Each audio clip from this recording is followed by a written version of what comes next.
ಸ್ನೇಹಿತರೆ ಎಲ್ರಿಗೂ ನಮಸ್ಕಾರ. ನೀವು ನೋಡ್ತಾ ಇದ್ರೆ ನಮ್ಮ ಹೆಸರು ವಾಕ್ಸ್ ಯೂಟ್ಯೂಬ್ ಚಾನಲ್ಗೆ ಸಬ್ಸ್ಕ್ರೈಬ್ ಮಾಡ್ಕೊಂಡಿಲ್ಲ ಅಂದರೆ ದಯವಿಟ್ಟು ಸಬ್ಸ್ಕ್ರೈಬ್ ಮಾಡ್ಕೊಳ್ಳಿ, ಹಾಗೆ ಪಕ್ಕದಲ್ಲಿರುವಂಥ ಬೆಲ್ಲೈಕನ್ನು ಪ್ರೆಸ್ ಮಾಡಿ ಅಂತ ಹೇಳ್ತಾ, ಸೊ ಏನಪ್ಪ ವಿಷಯ ಅಂದರೆ ಡೆವಿಲ್ ಚಿತ್ರದ ಫಸ್ಟ್ ಲುಕ್ ಟೀಸರ್ ರಿಲೀಸ್ ಮಾಡಿದ್ದಾರೆ. 2 ನಿಮಿಷ ಇದೆ. ನಿಜವಾಗ್ಲೂ ಹೇಳ್ತೀನಿ ಕೇಳಿ, ಸಖತ್ತಾಗಿದೆ ಗುರು.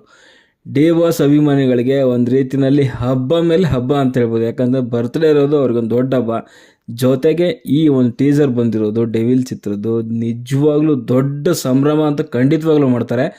ಕಾರಣ ಏನು ಅಂತಂದರೆ ಈ ಟೀಸರು ಆ ಮಟ್ಟಿಗೆ ಅಂದರೆ ಸಂಭ್ರಮ ಮಾಡೋ ಮಟ್ಟಿಗಿದೆ ಅಂತ ಹೇಳ್ತೀನಿ. ಯಾಕಂತಂದರೆ ವಿಜುವಲ್ಸ್ ಆದರೂ ಆಗಿರ್ಬೋದು, ಅಲ್ಲಿ ಬರೋ ಅಂಥ ಮ್ಯೂಸಿಕ್ ಆದರೂ ಆಗಿರ್ಬೋದು, ಡಿ ಬಾಸ್ ಅವರ ಡೈಲಾಗ್ ಡೆಲಿವರಿ ಆದರೂ ಆಗಿರ್ಬೋದು, ಆ ಒಂದು ಡೆವಿಲ್ ಅನ್ನೋದಾದ್ರೂ ಆಗಿರ್ಬೋದು, ಸಖತ್ತಾಗಿ ತೋರಿಸಿದ್ದಾರೆ ಮಿಲನ ಪ್ರಕಾಶ್ ಅವರು. ನಿಜವಾಗ್ಲೂ ಹೇಳ್ತೀನಿ ಕೇಳಿ, one of the top cinema ಆಗೋದ್ರಲ್ಲಿ ಯಾವುದೇ ಡೌಟ್ ಇಲ್ಲ.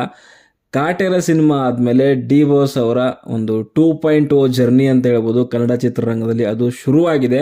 ಇನ್ನು ಮುಂದೆ ಡಿ ಬಾಸ್ಗೆ ತಡೆಯೋದು ನನ್ನ ಪ್ರಕಾರ ಅಸಾಧ್ಯ ಅಂತಲೇ ಹೇಳ್ಬೋದು. ಕನ್ನಡ ಚಿತ್ರರಂಗದಲ್ಲಿ ಖಂಡಿತವಾಗ್ಲೂ ಮತ್ತೆ ಮತ್ತೆ ಮತ್ತೆ ಹಿಟ್ ಕೊಡೋದ್ರಲ್ಲಿ ಬಂದೇ ಬರ್ತಾರೆ ಅಂತ ಹೇಳಲಿಕ್ಕೆ ಇಷ್ಟಪಡ್ತೀನಿ. ಸೊ ನೋಡ್ತಾ ಇದ್ರೇ ಒಂಥರ ಗೂಸ್ ಬಂಪ್ಸ್ ಬರೋ ರೀತಿಯಲ್ಲಿ ಅನ್ನಿಸ್ತಾ ಇದೆ. ಆ ವಿಜುವಲ್ಸು ಮತ್ತು ಆ ಒಂದು ರೆಡ್ಡಿಶ್ ಒಂದು ಏನು ಕಲರ್ ಗ್ರೇಡಿಂಗ್ ಇದೆ, ಸೊ ಅದು ನೋಡ್ತಾ ಇದ್ರೆ ಸಿಕ್ಕಾಪಟ್ಟೆ ಖುಷಿ ಆಗುತ್ತೆ.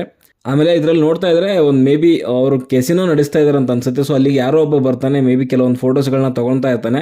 ಸೊ ಅವಾಗ ಒಂದು ಡೈಲಾಗ್ ಡೆಲಿವರಿ ಏನು ಬರುತ್ತಲ್ಲ, ತುಂಬ ಚೆನ್ನಾಗಿದೆ. ಸೊ ಅವಾಗ ಸರ್ಸು ಹೆಸರು ಕೇಳಲ್ವ ಪಾಪುದು ಅಂತಂದಾಗ ಅವಾಗ ಡೆವಿಲ್ ಅಂತ ಒಂದು ಬರುತ್ತಲ್ಲ, ಅವ ಸ್ಮೈಲ್ ಇದೆಯಲ್ಲ, ಸೊ ತೂಗುದೀಪ ಶ್ರೀನಿವಾಸ್ ಅವ್ರನ್ನ ಒಂದು ನೋಡ್ದಂಗೆ ಆಗುತ್ತೆ ಆ ಒಂದು ಸ್ಮೈಲ್ ನೋಡ್ತಾ ಇದ್ರೆ.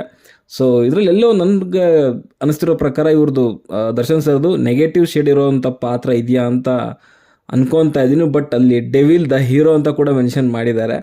ಸೊ ಮೇ ಬಿ 2 ಶೇಡಲ್ಲಿ ಏನಾದರೂ ಪ್ಲೇ ಮಾಡ್ತಿದ್ದಾರೆ ಕ್ಯಾರೆಕ್ಟ್ರು ಅಂತ ಕೂಡ ನೋಡಬೇಕು. ಬಟ್ ಫಸ್ಟ್ ಟೈಮ್ ನೋಡಿದಾಗ ನನಗಂತೂ ತುಂಬ ಖುಷಿಯಾಗಿದೆ, ಸಿಕ್ಕಾಪಟ್ಟೆ ಇಷ್ಟ ಆಯಿತು ಅಂತ ಹೇಳ್ಬೋದು. ಯಾಕಂತಂದರೆ ಇದೇ ಕಾಟೇರ ಆದಮೇಲೆ ಸೆಕೆಂಡ್ ಒಂದು ಜರ್ನಿ ನೋಡ್ತಾ ಇರ್ಬೋದು, 2.0 ಅಂತ ಹೇಳ್ಬೋದು ದರ್ಶನ್ ಸರ್ದು. ಸೊ ನೀವೇನಾದರೂ ದರ್ಶನ್ ಸರ್ ಅವರ ಅಭಿಮಾನಿ ಆಗಿದ್ದರೆ, ಡಿ ಬಾಸ್ ಅಭಿಮಾನಿ ಆಗಿದ್ದರೆ, ನಿಮಗೇನು ಅನ್ನಿಸ್ತು ಅಂತ ದಯವಿಟ್ಟು ಕಮೆಂಟ್ ಮಾಡಿ. ಹಾಗೆ ವಿಡಿಯೋ ಇಷ್ಟ ಆದರೆ ಲೈಕ್ ಮಾಡಿ, ಶೇರ್ ಮಾಡಿ. ಟೀಸರ್ ಇಷ್ಟ ಆದರೆ ಈ ವಿಡಿಯೋಗೂ ಕೂಡ ಲೈಕ್ ಮಾಡಿ ಅಂತ ಹೇಳಲಿಕ್ಕೆ ಇಷ್ಟಪಡ್ತೀನಿ. ಸದ್ಯಕ್ಕೆ ವಿಡಿಯೋದಷ್ಟೇ. ವಿಡಿಯೋ ಇಷ್ಟ ಲೈಕ್ ಮಾಡಿ, ಶೇರ್ ಮಾಡಿ, ಚಾನಲ್ಗೆ ಸಬ್ಸ್ಕ್ರೈಬ್ ಮಾಡ್ಕೊಳ್ಳಿ. ಮುಂದಿನ ವಿಡಿಯೋದಲ್ಲಿ ಸಿಗೋವರೆಗೂ ನಮಸ್ತೆ.